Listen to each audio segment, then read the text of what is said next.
Hello, everybody. Hey, now, welcome to another edition of the Her Hoop Stats podcast right here on the Her Hoop Stats podcast network. I am Christy Winters Scott, joined by my West Coast buddy right here, Cindy Brunson. Hey, lovely.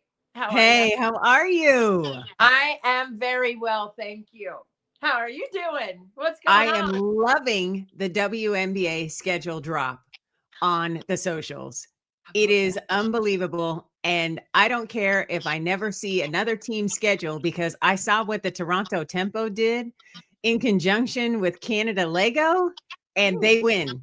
They win all of the prizes, all of the things. Unbelievable. A plus, plus, Oh plus, my plus, God. plus. What was the most favorite thing about that? I know it sounds It was the spectacular. fact that you had Lego hoopers that looked like the players. Are you kidding me?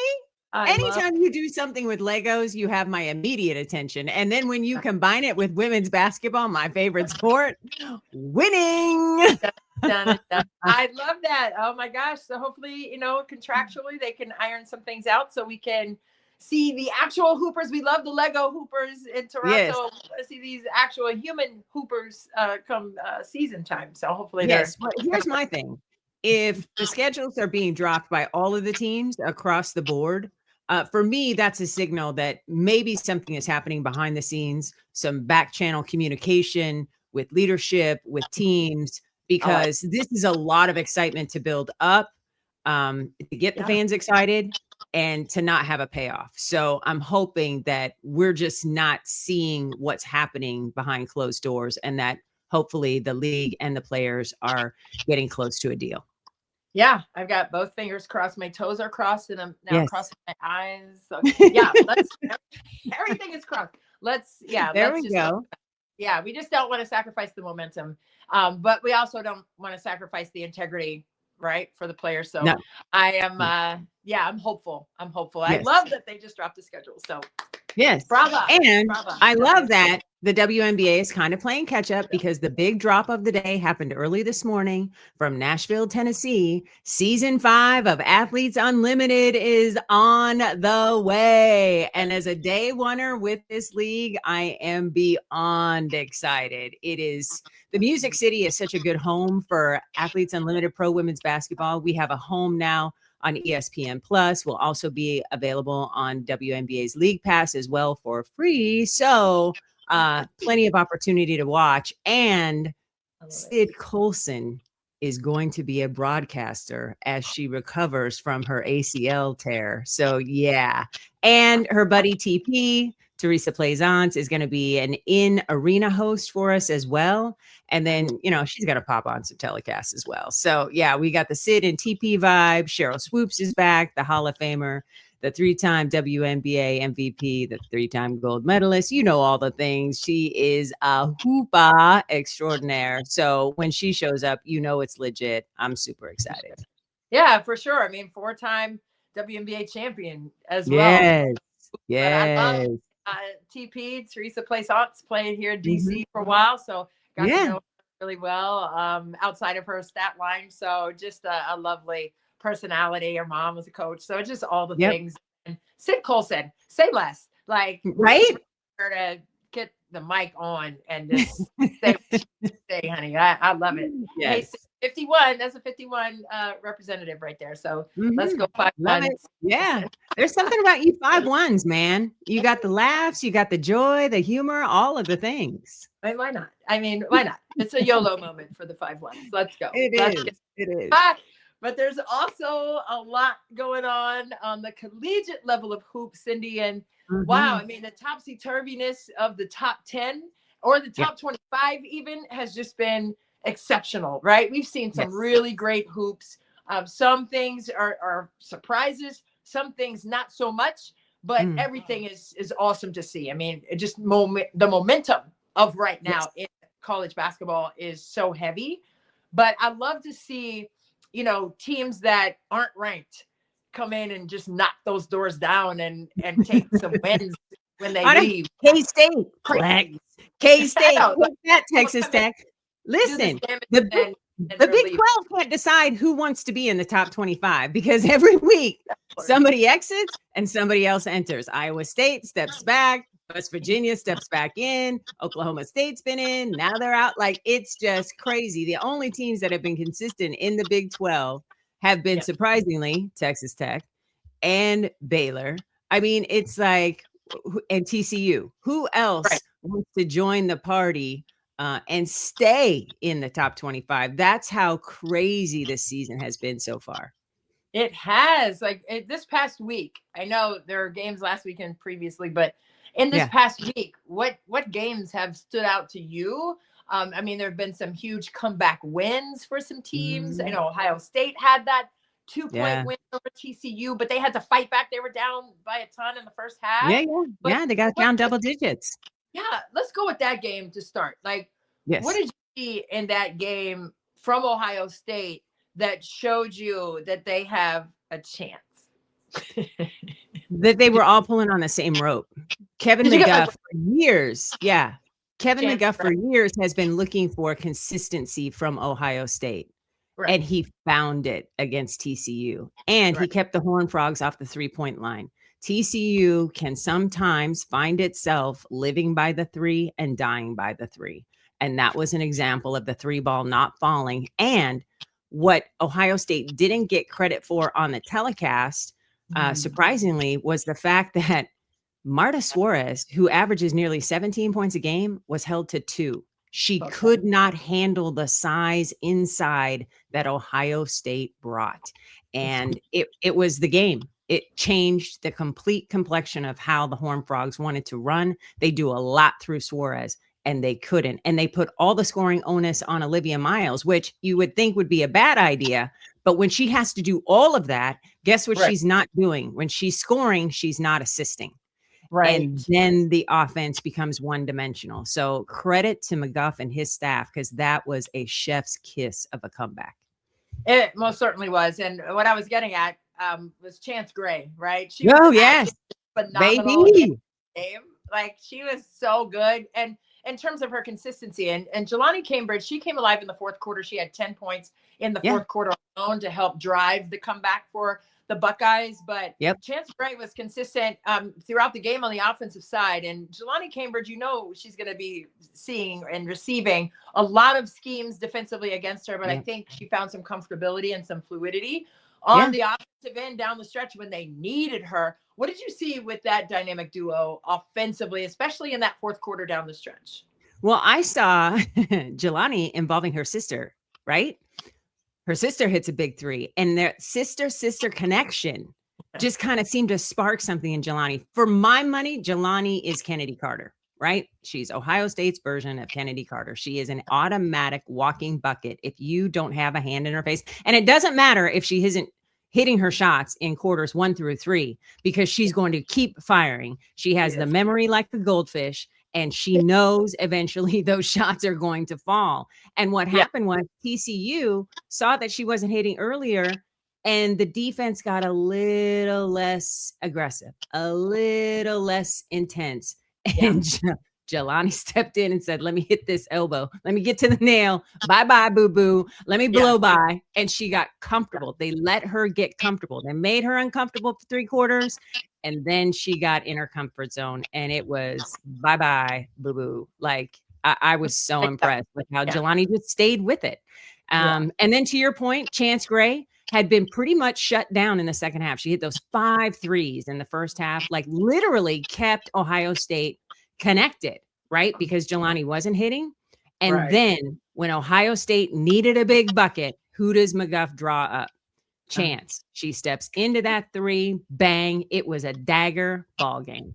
Yeah, no doubt. And I just thought that was just a huge win. And then you're looking at, we're staying in the Big Ten right now, but Michigan, had a bit of an issue. They missed the shot at the buzzer, but it's never really that last shot.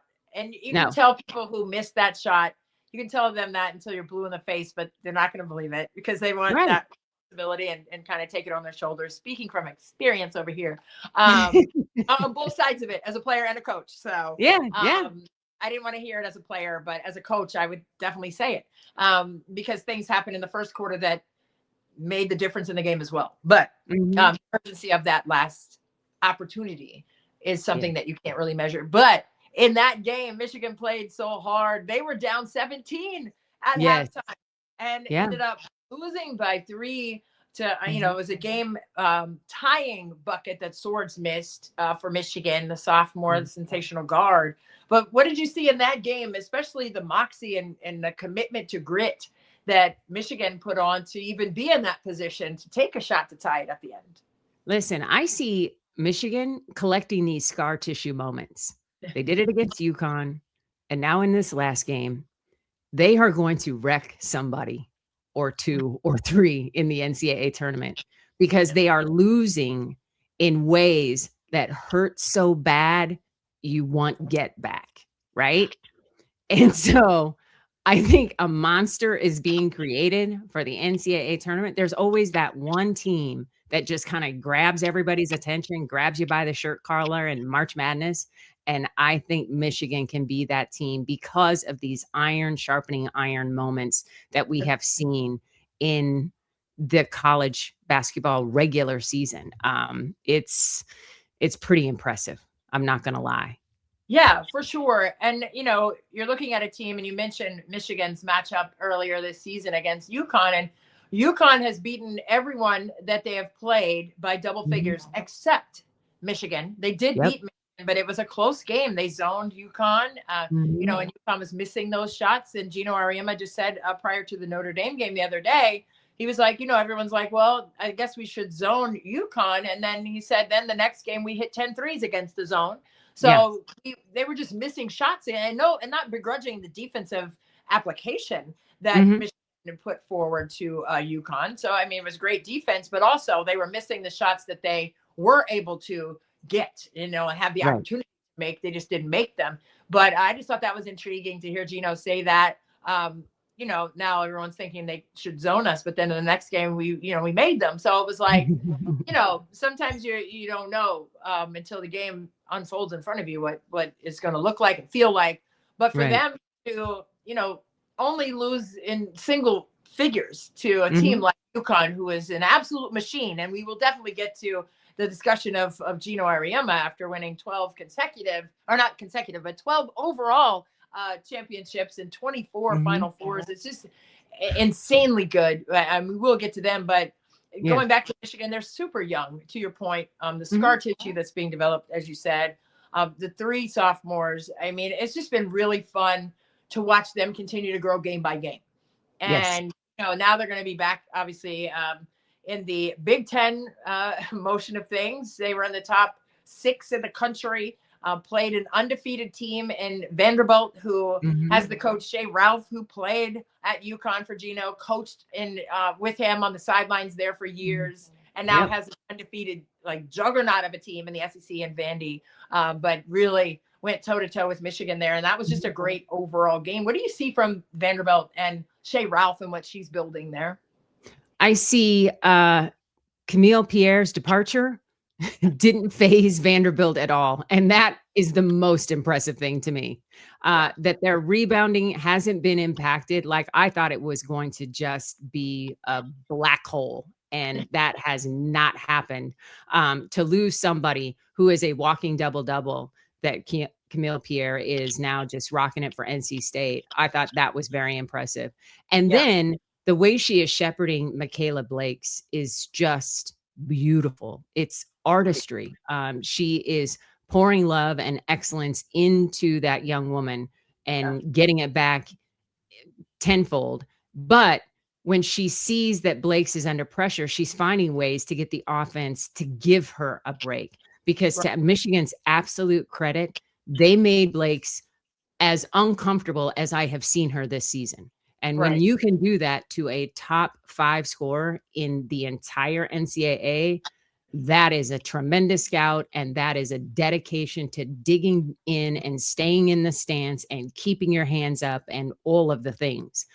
Because Blakes is a wizard with the basketball, and she just didn't produce at the level we're used to her seeing because Michigan was dedicated to taking the ball out of her hands.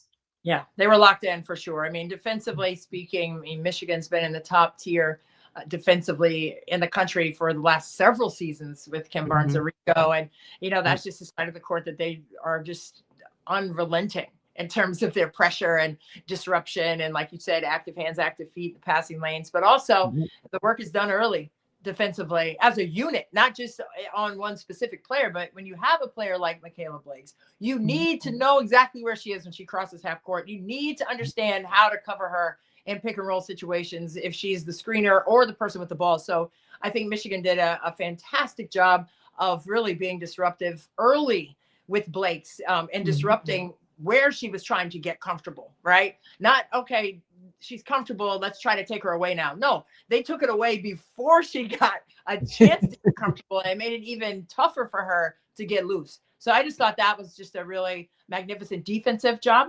individually, as a team, and overall by Michigan in terms of taking Blake's easy and early touches away with their staunch defense and just solid unified attack of taking her away from what she likes to do. But, moving forward in SEC play, Vanderbilt, what do you see for them, like within the SEC conference? What do you see them possibly being able to do? Listen, you look at their upcoming schedule and there's like 10 games against 7 ranked teams. So they are about to really run into the buzzsaw that is the SEC. It's the conference that may mess around and not send the most teams to the tournament, but for my money, have the most teams in the Sweet 16, right? So, because I do think the Big Ten is capable of sending 13 teams to the tournament. I just don't know how many will be around for the second weekend. That's another story for another day. So we're about to find out how Vanderbilt is going to handle, staring down LSU, looking at South Carolina, it's just, and it's bang, bang, bang. It is, their schedule is just a gauntlet and a half. You look at the Big Ten teams that have to swing through and play the LA schools or, deal with Oregon and Washington on the same swing. It just doesn't feel the same as slogging through the SEC night after night after night. So it'll be interesting to see what the Commodores look like and if they get clipped, because the more they're undefeated, the heavier the weight gets, right? Because you don't want to lose. You don't want to let go of that rope. So and it's a team that hasn't had to deal with that. As a school and as a coaching staff, UConn is in comfortable airspace, being undefeated, running the table, running people out of the gym by 25 points a night. That's all standard operating procedure. For Vanderbilt, this is all rarefied air. So it'll be interesting to see how they breathe it in through the gauntlet of SEC play. Yeah, and they just have a stalwart leading the way, and Shea Ralph has the assignment. She knows how to win. And we covered her last year, remember? Andy, and just listening to her, it's like I was looking for the nearest wall to run through, because 100%. I was checking my eligibility. I'm like, I will play for you today. I'm like, she brings out the best, like you said, in her players or student athletes, not just tactically speaking, but their character wise. I think she really taps into who they are as people. And with MLK Day being the other day, the content of character being at the top of the list. And we'll talk about that a little bit later about the post-game interview that seemingly went a little viral. Anyway, but I'll ask that question again 100 times out of 100 next year on MLK Day, because it was what I wanted to say. Anyway, with that being said, in the SEC, you saw South Carolina, just coming back and beating Texas after Texas had beaten them over the Thanksgiving break during that week. And then LSU got a piece of Texas as well and took Texas down. What did you see in Texas in those two games, dropping them to both LSU and South Carolina? Not enough help. No bench. No bench. Like, you can't run Rory Harmon and Madison Booker into the ground. You got to trust Oldacre. You got to keep Cunningham on the floor. You've got nice pieces. You have to play everybody, especially when you're going up against teams that are deep. LSU hasn't been tested because she's got so many options. Kim Mulkey can run out different lineup after different lineup. And it's not because of injury, right? No. Like, you look at a team like Kansas in the Big 12 that has only had its starters available 3 games this season. Injury Right. after injury after injury, 9, 10 different starting lineups, and they're trying to figure it out and find a way. That's not the case for LSU. They've No. been pretty healthy, but Yeah. it's just I want everybody to eat. That's Kim Mulkey's attitude in non-conference with the cupcake Right. schedule. So everybody has the muscle memory of hitting shots and winning and getting in people's faces and scoring 100 every night. You know, she wants that mentality. So Right. when you run up against that and you have a short bench, that is tough energy to match for 40 minutes. And Yeah. Kim Mulkey wants that fight every single night because she knows she has the advantage because she just has bodies. And then South Carolina, you don't get into South Carolina and think you're going to get them twice in a row because nobody uses the chalkboard, the let's pin up what that team said about us as locker room fodder, as motivation, like Don Staley does. There was no way I would have went to Vegas and bet the mortgage on South Carolina winning that game because you just don't beat Don twice. Not like that. She wouldn't have it. And that was in both instances, these head coaches demonstratively leading their program. No, we're not going to do this because I'm not going to allow it. Period. Right. Full stop. Are you with me? Yeah. Great. Let's all pull on the rope. And it's so cool to see. But for Vic Schaefer, he has got to find more people to trust because as soon as one person gets in foul trouble, it starts to go left. And that is not a way to get to a Final Four.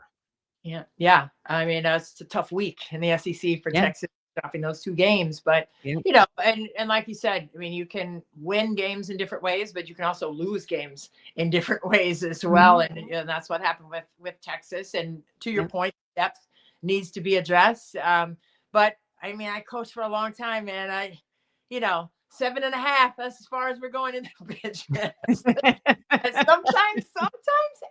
8, but it's, you don't want to be, for me as a coach, I wouldn't want to have to look at the player I'm thinking is a half, right? Yeah. Because that means I don't trust you 100%. So I know what Vic Schaefer may be feeling, and I don't know if he thinks the same way, but I'm just saying, like, this is how I feel as a coach and what I experienced during my time as a coach. But I just think, if I look down the bench and I'm like, I got my 7 kids, and then there's the half kid who's come in sometimes and gotten some rebounds, set some good screens, like a utility kind of, extra added energy, but they don't do it all the time. So do I trust that kid to put them in, or do I stay 7 solid and that's it? So it's really tough. And I don't care, like the tactical side of the game. I don't know. I'm not going to say it's easy, but it is easier than finding the proper rotation, especially if someone goes down with injury or foul or whatever. And now you have to kind of change the timing of schematics. When you want to change, you put your pressing lineup in. Now you can't because she's got fouls. So there's so many levels and layers to the depth issue that I can't say, you got to go deeper. But then I'm like, I don't want to really go to my halvesies. You know what I'm saying? I'm going to go to my full on. Here's my thing, Christy. That's it. Your halvesies have been bought and paid for. Yeah. You've played general manager. You have literally written checks to build a roster. If you can't trust what you paid for, that's a problem. That's a different thing. Cause I didn't, those kids were there with integrity on the mind, and that's it. And I get it. I know. But that's not today's college game. Today's college game is I have talked to your agent more than I've talked to the player. I have talked to the parents or whoever the handler is more than I've talked to the player. So I'm not quite sure where the player comes in on the integrity chart. And so that's what Vic might be running into. He knows what he's paid for. He just may not know what he's got. That's just such a tough formula for me. Oh, for sure. And I get myself in trouble, Cindy, because I just feel like this is, and I'm not a perfect person, and I'm not coming from that soapbox.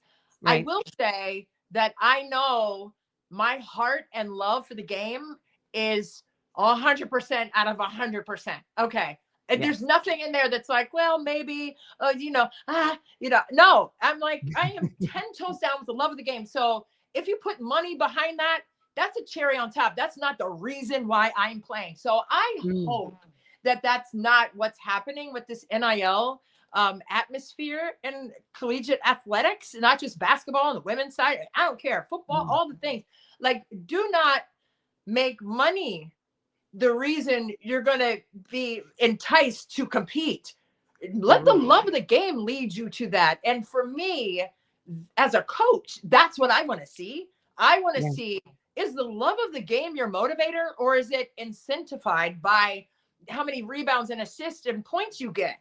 Because that's going to dictate if you play as a team. Because if I'm trying to get 10 points a game and somebody's open over there, I'm going to drive it into the paint and take a blind shot on 3 guys because I need to get my numbers so I can get my money. Don't make it that. My God, the game is too pretty. That's a beautiful artistic symphony. And do not ruin it by having a shiny penny entice you to take a hard right on that. Stay within the integrity and the love of the game. And if the money comes along with that, that's a backseat rider and what you need to see in the game. So I feel what you're saying, but that should not be the leader in this moment. It should be the love of the game that leads you to your purpose, your why, and all the things that are pure about the game. And there's still a way to keep that sacred. And I don't care what size money bag you throw through the air like a weighted ball. I need to see the love of the game be the leader and the game continue to be the star. And that's what I'm never going to change that. I don't care if they offer kids $5 million to play the game on the collegiate level. And you got to score 10 points. You better play the game the right way for the right reasons if you're near me, because that's just the way I see it. And that, it can make it wrong or right, and it's not realistic, and this is just the way it is. But it doesn't have to be the sole reason why you are playing the game. It's part of it, but that shouldn't be like, well, I'll play if you give me some money. You better go in. You better stay in that seat, because guess who would never get up? If somebody said that to me, oh my God, Cindy, that would not go well. It would not go well. I know. Listen, this is why we need guardrails, right? Before it completely gets out of hand, we need rules in place. I love the fact that they came out and said that nobody can enter the transfer portal until after the Final Four. Thank you for that. Thank you. That is just huge. I mean, when you hear Corey Close telling everybody that she had conversations with Dawn Staley about players when they were at the Final Four, like, no, that cannot happen. So I mean, I'm so glad. I sit next to someone, and if as a player, I wouldn't want to know my teammate put themselves in the portal and we're in the NCAA tournament. Some kind of way. I mean, I would love them as a person, but I'd be like, you know what? Why don't you just go ahead and go now? Like, why are you in here? Like, you already made a decision. Stand on that. And outside the door, though, of the locker room, why are you in here with us? We're in here fighting collectively. I'm glad they changed it, because even as a coach, I would have a problem knowing a kid is in the portal and they're in the locker room with us and we're trying to advance in the tournament. Geez, oh, what? You got my vein popped out over here. I would not be able to do that. I would be like, get gone, like, be gone. I can't. Yeah. Like, no. And I think back to Illinois winning the WBIT, right? Yeah. Half those ladies were in the portal. Like, what are you doing? I can't do that. I and you could say that's not smart or realistic, but I personally would not be able to handle that as a player, a teammate of someone who has their name in the portal in the locker room sitting right next to me. We're trying to go to battle. I would not be able to handle that. And as a coach, knowing that, I would just say, you know what, get your bag and of money and your duffel bag with your shoes and take it and go. Like, I just would say you're already committed to leaving. So why are you around? Like, so be gone. Yeah. One in, one out. Like, one foot in, 1 foot out. This is on a banana peel, honey. You got to go. You got to go. You made that choice. I don't understand. And so this is why I love you down. I would lay down in traffic for you, Christy, and I am not kidding. We're a different era, right? We would have done anything for our coaches. We did it for the love of the game because we didn't have to be bothered by anything else. We were busy building it and trying to get fans interested and to get TV, networks to show our games and all of the things. And so now that we are on the precipice of arriving, because we are not there yet. We are not. I think some players have just let the money get in the way. Where, to your point, it should be a bonus. It should be an opportunity to create generational wealth for yourself and for your family. If you take what money you get and invest it wisely, you should be set for life. But it shouldn't be the end all be all. At the end of the day, I don't want to see what the beautiful game women's basketball is watered down and become the men's game, where we get one and dones and nobody can shoot the three and nobody can make free throws. And it's just exhausting to watch. Women's basketball is awesome. It's so competitive, night in and night out, the shot making, the playmaking, and everybody as players has just elevated over the last several years, in particular, the athleticism, the fitness, the want to, all of the things. And to have any of that degraded because folks are chasing the dollar, it's heartbreaking. To your point, my vein is popping too. And I'm not saying, I'm not saying turn down the money that they're offering you on these NILs. I'm not saying that at all. But what I'm saying is, do not let that be in front of the love and the integrity and your why you were out on the driveway at 10 years old shooting the ball and having hopes and dreams because of the representations that you saw on the next level, whether that's middle school, high school, college, or pro. But you saw that hope that you had as a 10-year-old. Let that continue to lead you. And then the money, when it comes, it's, I'm not saying like, hey, when they offered that money, don't take it. I'm not saying, I'm saying, don't let that money that you take from the NIL lead your mental when you are out there competing, right? Whether that be, whether you're hunting your points so you can get a standard, or whatever you have to get your incentives and your bonuses and all that. Don't do that to the game, right? Like stay in the flow and the flow state of the beauty of the game, right? And the money is just, like I said, like a cherry on top. It's not the leader of your mission and your purpose.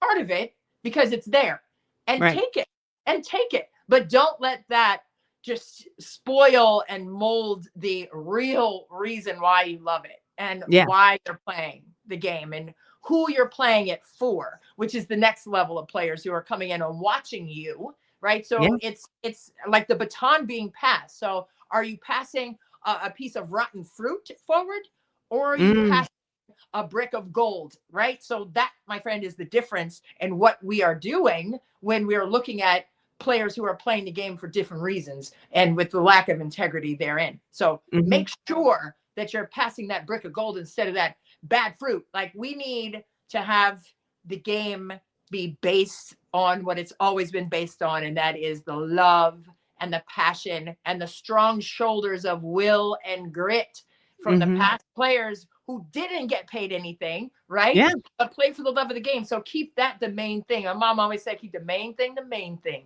Amen. The main freaking thing, and do that. Do that. Do that part. Oh my God. I know we're going to take it down that road. I love going off the beaten path with you. I always think about Kobe in instances like this, because he had more money than anybody on planet Earth, just about, as a basketball player. And it's redeem team time. And what is he doing? He's getting all of his fellow NBA millionaires to get up at 5 o'clock in the morning and get to the gym and get on the same page and do the right thing. And he started doing it himself. And one by one, everybody got on board, even Carmelo Anthony at the very end. He was the latest to join. But everybody understood the assignment because of Kobe's passion. Yeah. And that's what we don't want to lose. We don't want the women to lose their passion and love of the game and elevating the game for the money. Period. Absolutely. And that's why we're, the Gigi Bryant Mambacita, Yes. bracelet Yes. every day. I show you that all the time. Yep. Because that's why I brought it up. Like, he did such a great job, while he was here. And your legacy, people say, is something you think about when people are gone. And I understand that too. But your legacy is also what you do while you're here.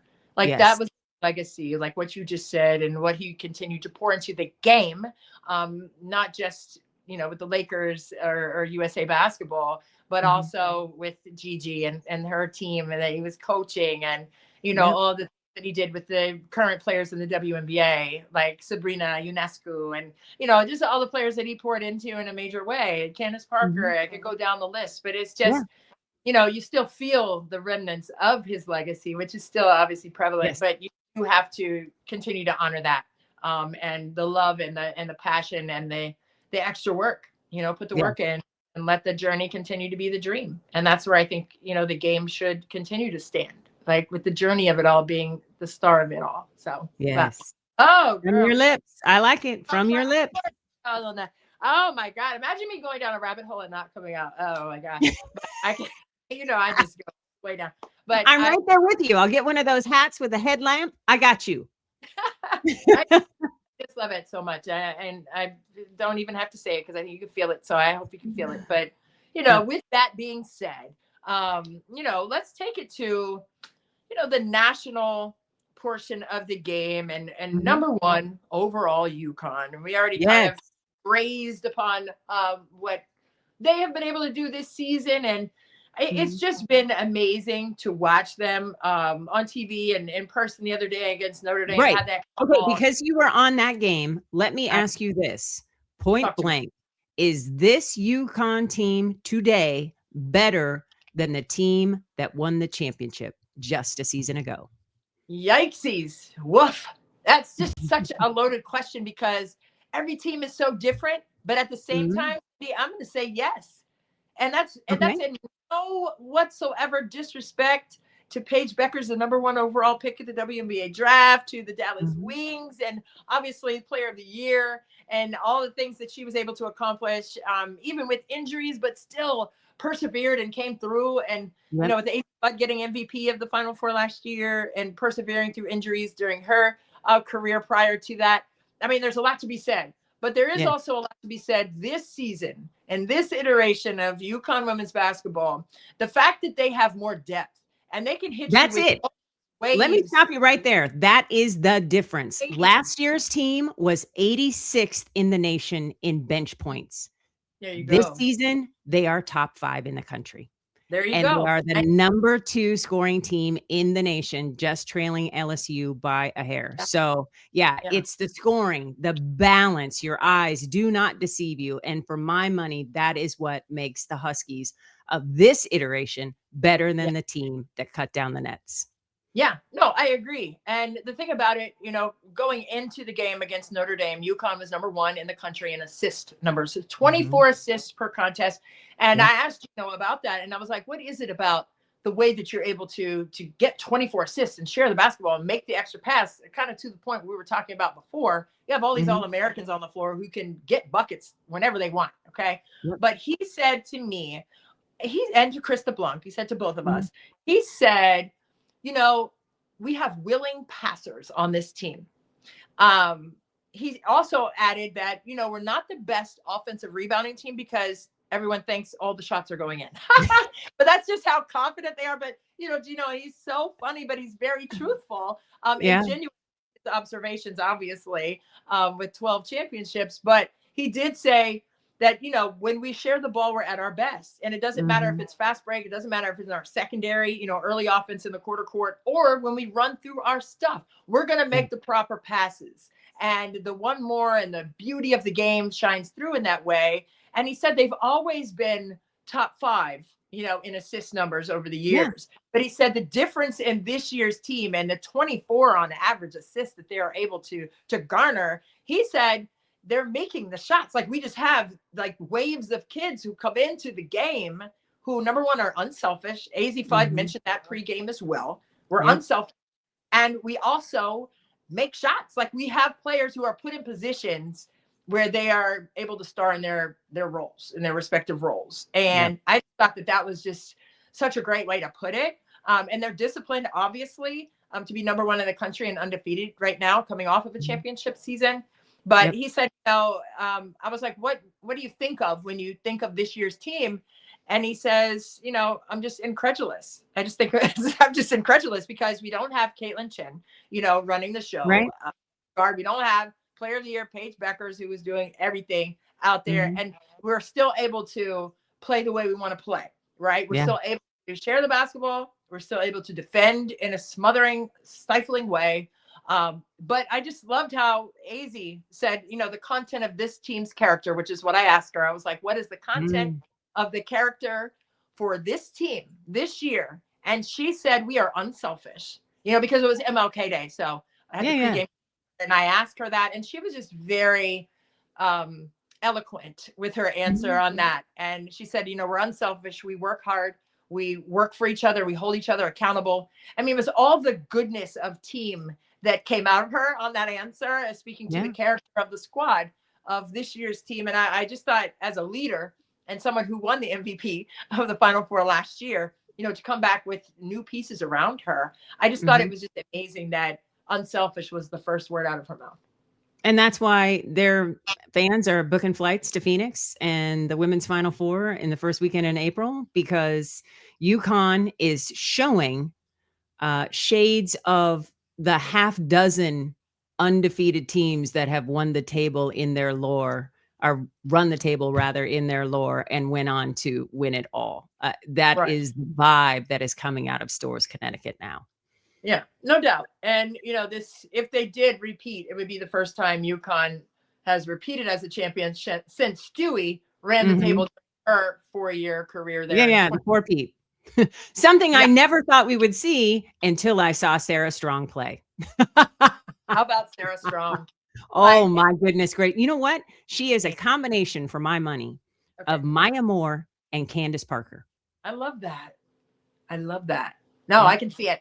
And I love that. And I also, I'm going to throw you in Nikola Jokic as well. That's who Gino that she's very much like, because she can be an initiator off the glass.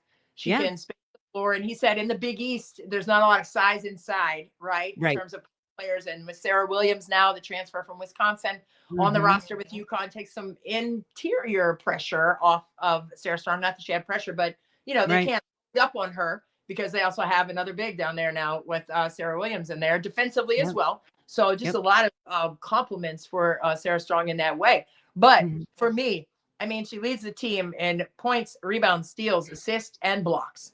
All 5 things. And, for her to stay consistent with that, obviously being one of the top players on the opposing whiteboard, we got it with Sarah Strong, and they try it and it doesn't work. That just speaks to, that's the respect you give players, knowing that they're going to receive a lot of different defensive schemes, but the fact that they were able to blow that up and still continue to do just yeoman's work out there is just exceptional. And it's just fun to watch, it's just, different in a lot of great. Yes. That's why I have to combine players for a comp, right? Like she is just standing alone right now. It's impressive. Yeah. But he was saying, Gino said, she can space the floor against the smaller teams in the Big East, because, it makes it tough because they go 5 out, offensively. A lot of teams in the Big East have some fluid motion offense going. Oh yeah. Villanova's is beautiful. Yeah. It's different for them too. So they have to defend in different ways, because now they have, Sarah Williams, Sarah Strong out there, and they have 5 smalls in essence, running motion offense and moving them all over the place and trying to get them in rotation. So I just love speaking to him. I love watching his practices. It's like it's like a mini basketball clinic. And same with Neil Ivey. I mean, I was sitting there like eyes wide open. And get in. Like I love it. Can we talk about the hair matching the fit? The bob. Wow. Always. Wow. And the last time, and Neil said it before I did, but I was telling people during the shoot around for Notre Dame, this is a couple months ago, like towards the end of the WNBA season, the beginning of NBA. And, I stopped off at the mall. And as one does. And I said, I said, is that Neil Ivy? And I was like, Neil. And she goes, hey, girl. And she came over after the practice the other day and she said, oh, the last time I saw you, we were at Neiman's. I'm like, yeah. Yes. Oh, you know what my husband calls Neiman's? Yeah, Neiman's. Yeah. But But he calls it who needless calls it? markup. Oh, I love it. But it was so cute. But she's a savant and she is so tough when it comes to, pouring into this team. And, she was sharing that, I was a tough point guard at Notre Dame. She was on that championship team in 2001 with Muffet McGraw as the head coach and then coach with Muffet, obviously. And then now here's her moment as the head coach on the last 6 seasons. But she was saying, I was a tough point guard here at Notre Dame. And then Skylar Diggins, came through and she had that fire about her. And then Hannah Hidalgo, so she just kind of just said like she just fits into that mold that they have had there at Notre Dame. But just to listen to her talk to the team in the huddles and, after practices or in between drills and things like that, she is very concise and very direct and very professional. And it was just really fun to just watch them work in that way, both Gino and Neil. But it's just really fun. And I asked her too, like, to be coaching on MLK Day, what is that for you? And she was like, it's just powerful. It's a representation for us as Black women, to be leaders and all of those things that she was saying. And it was just bigger than basketball. But I just, on MLK Day, to be, playing on that stage and to have that opportunity. And as she was saying, block the crowd out and just do what we do. There's no pressure on us kind of mode. But to be pouring into them and their character in that way as competitors, it was just such a beautiful day for me personally in that way to hear from both of them on things outside of basketball and about the people, right? And about who they're holding and continuing to represent for. Absolutely love that. I was able to stay on my couch all day, which was amazing, and just watch top tier game after top tier game after top tier game. I was in my own little heaven. I had the old fashioned popcorn made on the stove with oil. I had my adult beverage and I was watching one of my besties and you do your thing. Now I have to bring up the interview. Oh, come on. Talk to him. Yeah. Talk to him. I'm just, listen, I thought you comported yourself beautifully. And this is what we're dealing with night in and night out, day in and day out. Is live television. You literally never know what's going to happen. Sports in particular are the best form of reality TV because you don't know what's going to happen when the ball is thrown up in the air. You think you've done your research and your homework and you know what the stats say and you think one outcome is going to happen and then something completely different happens. And the same thing happened in that interview. What was going through your head when you got no response? Yeah, well, first of all, I have 3 kids, so I'm not like, I'm not used to that happening. So you're used to not getting responses. Whatever. It was a normal situation for me, and they're in the same age wheelhouse. So I'm just like, sure. Right. I wasn't upset or I didn't feel disrespected. I didn't feel a stupid question because I had asked it to Neil and got it very concisely. I had asked Gino the same exact question and got really solid information from him.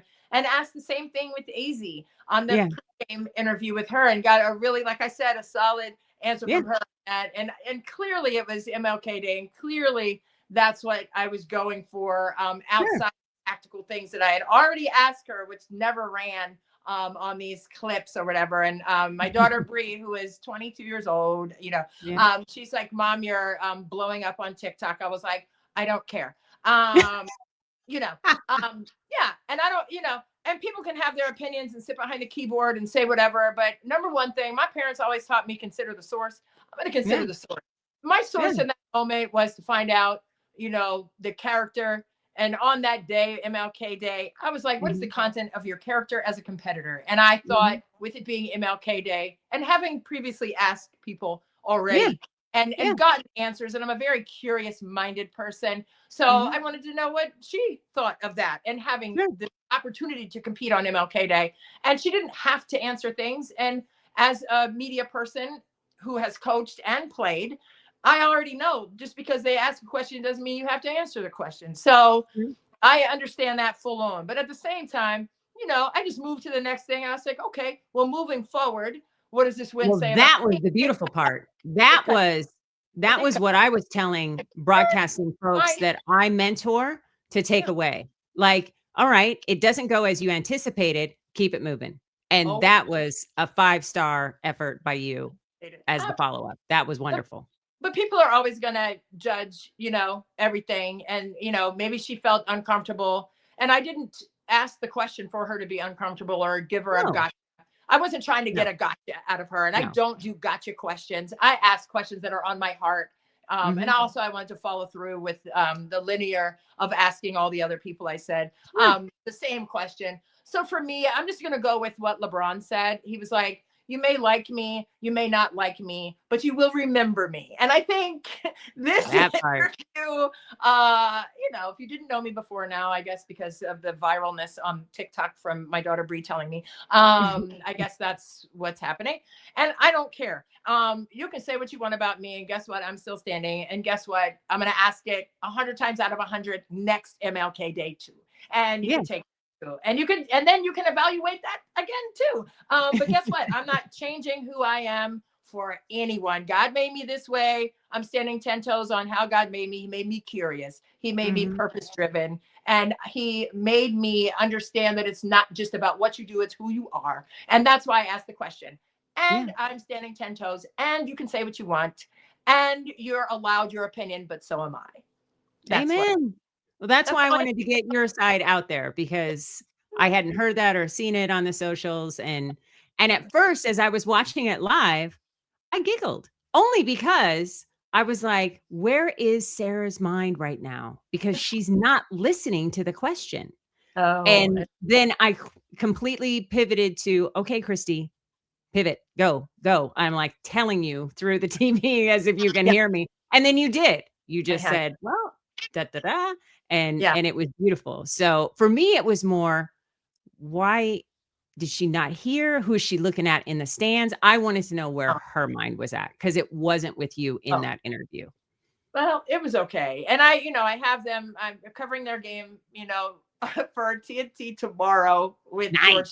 They're coming to Yeah. DC. And I Okay. spoke to Allison Feaster and Katie Fudd after the game. And, Yeah. I said what happened. And they were just like, oh, it's fine. Like, don't worry about it. It's whatever. Yeah. And Yeah. Yeah.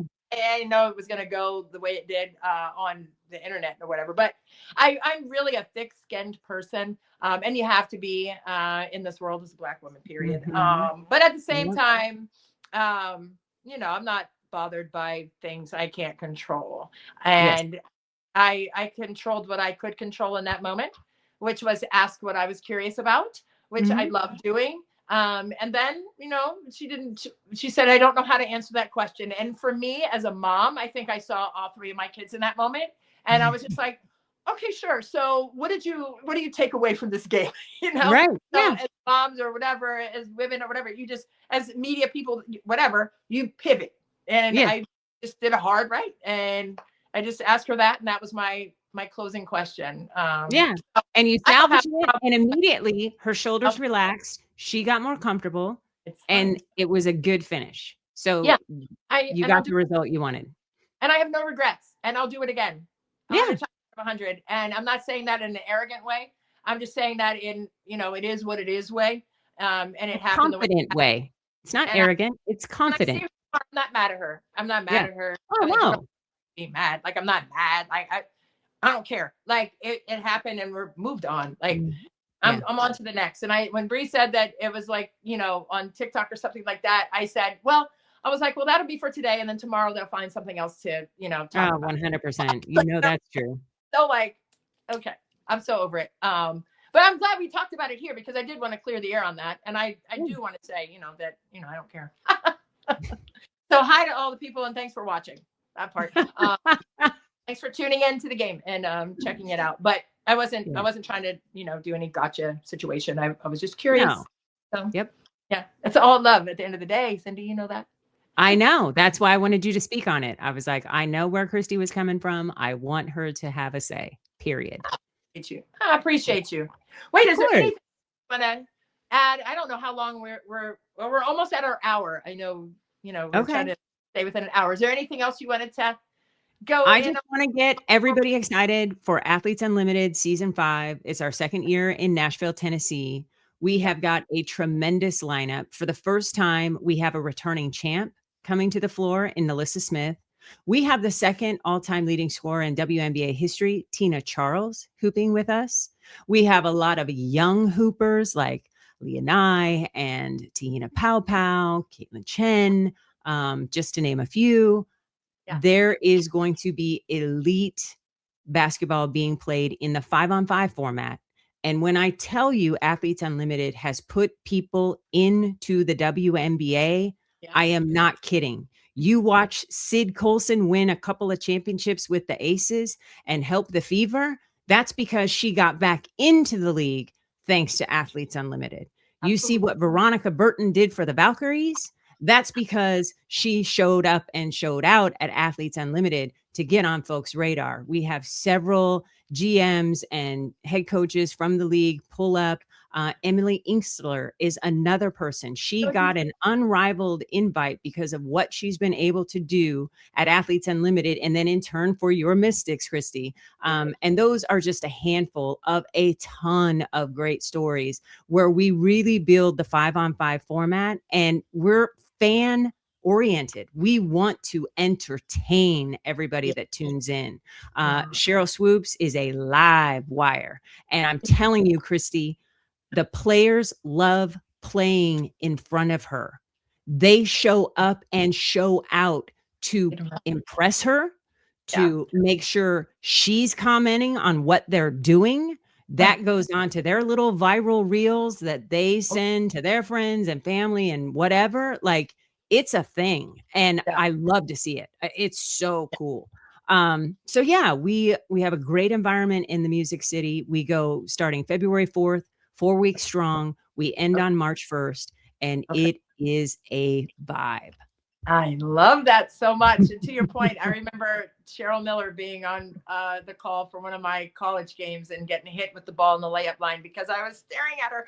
So I understand what Cheryl Swoops being on the call and what it means to this generation of players. So, oh my God, it's awesome. And it's only 4 weeks, so it's very intense. It's just 4 weeks. We just kind of slide in right before conference tournament starts for NCAA because we don't want to compete with that fan, because we know women's basketball fans, we're all watching the same thing, right? We're keeping our eye on Unrivaled. We're watching all the college games, and we watch AU as well. So we know the bandwidth rather is limited. So we want to make sure we're in and out before conference tourneys start, and then Selection Sunday and all of the things. So yeah, we start on February 4th. We end on March 1st.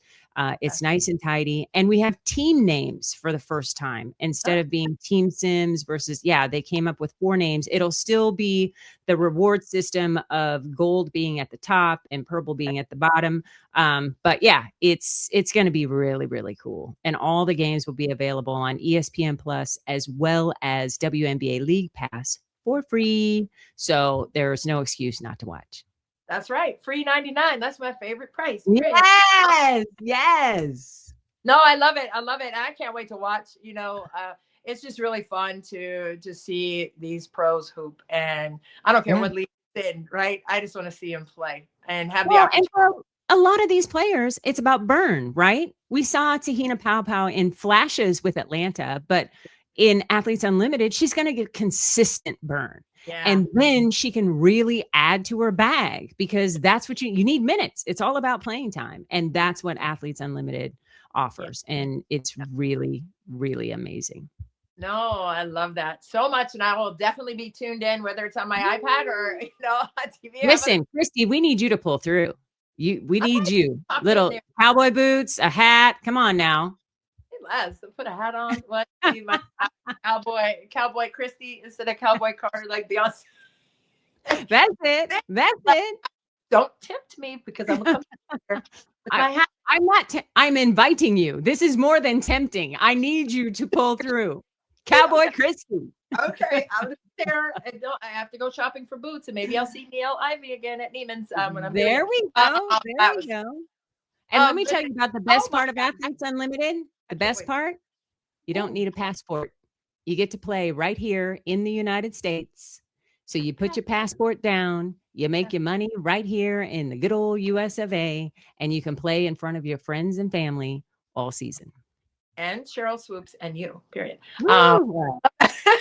I'm just I there. Like the deal is to play in front of Cheryl. I mean, when she pours into the young players and helps them grow their game, Yeah. I just sit back and my eyes get wet and I worry my fake eyelashes are going to fall off because I just love that. I love seeing her yeah. love pouring in to the next generation of players. She wants everybody to break her records. She hated Asia getting that 4th MVP, right? Because she had 3 MVPs, but she wanted to see it because she knows that means the game is growing. Absolutely. So, so when it comes to scoring the basketball and, Cheryl was an elite defender. Not only was she winning MVPs, she won Defensive Player of the Year several times as well. So when she gets in people's ears about defense and you see them get better, like she improved Veronica Burton's defense. And know how good she was coming out of Northwestern. Like, So, yeah. No, that's amazing. No, I am definitely appreciative of the opportunity to hoop anywhere, right? But definitely on home soil. And definitely, with having former players pour in, to the current play. What it's all about. That's how we continue to hand off that brick of gold instead of, bad fruit, right? Like that's all about, the give back, the purpose driven moments of. Clearly my passport folder means I like shiny things. So I'm with you with the brick of gold. And I got this at Neiman's now that I think about it. I'm getting a passport and I'm getting a cover just like that. So I need to. There we go. Judith Lieber. Oh, period. Yes. I got to look at the Amazon. Okay. No, hey man, I will see you sooner than later, my friend. I know we have some games together in February coming up. So before you to those games for Athletes Unlimited. So I'm looking forward to seeing you again. And I appreciate the love. You have no idea. I'll be busy, trying to, speed walk through an airport and Cindy hits me on the hip. And I'm like, oh my God. And it's just that little drop of joy that continues to drive me. So I appreciate the love always. And for taking the time, like it doesn't take a lot of time. Like everyone's busy, right? It does not take a lot of time just to show love. And you do that more than I don't know. I can't even explain it, but you just have the right spirit for life. And I appreciate you. And yeah, from all the things we talked about, we're not going to take that on here, but all the things we talked about, it's beyond sweet, my friend. Aww. You take right back at you. Concerned about, sending some love over here. So I appreciate that more than like forever and ever. I got you. I got you always. Yeah. All love. Ooh, before we get all teary it's happy tears. It's happy. Yes. I don't want to take it that low here, but man, we took it all the way through on the collegiate level, AU stuff coming up, popping. But all of it's love. And at the end of the day, we're persevering. We're committing to grit. We are still walking in our purpose. And we're still growing this thing. We're not there yet. Growing this thing. We're still growing this thing. And we're still growing as women too. So I love that too. So I appreciate you, and the evolution of all of it is still a monster for me. So BMAC, we appreciate you, and you are the extraordinaire. Pop in there, BMAC. I'm gonna get you on there. BMAC. Yo, BMAC, where are you at? I'm here. There he is. Hi. Yes. BMAC. He says the best team he's seen in person this year is LSU. Oh. Really? That's the best you've seen in person, BMAC? In person, in the actual gym, in the actual arena. I always like to ask people, because it's different when you watch teams up close versus on TV. Of course. You see things in the arena that you don't quite see on TV. So I always like to get everybody's take of in person. What have you seen? Now, I thought about it while y'all were recording, because Cindy asked me right before you guys started. I saw a fully healthy Iowa State team, and they're very close. So if they can get back healthy. So that's Addie Brown. You saw Addie Brown. Absolutely. Yeah. In fact, I saw her miss a defensive assignment. Coach Finley yells at her. I mean, just berates her all the way up the floor. She comes immediately down the floor as he's berating her, catches the ball on the wing, hits a 3-pointer, and stares at him like I'm courtside watching this. I almost fell out my chair. I was laughing so hard. Okay, this is why you go to games, because Yes. the camera probably did not catch that No. moment, and it was must see. And if you're not in the arena, if you're not buying tickets and supporting the game when you can, this whole thing is for naught. We gotta keep filling the arenas. And shout out to Iowa State, #1 in the Big 12 in attendance. Arizona 2. We had Mhm. 5,500 last night for the Kansas game. We had a season high of 6,800. I mean, we're getting there. But Oh, folks have to buy tickets and go to games. That's still such a critical piece of the build. it is. Get in the building. I love Yes. that. Force of action and competitiveness, definitely different. And then all the underbelly game within the game things too, like you were talking Yes. about. I can get to That's see the fun part.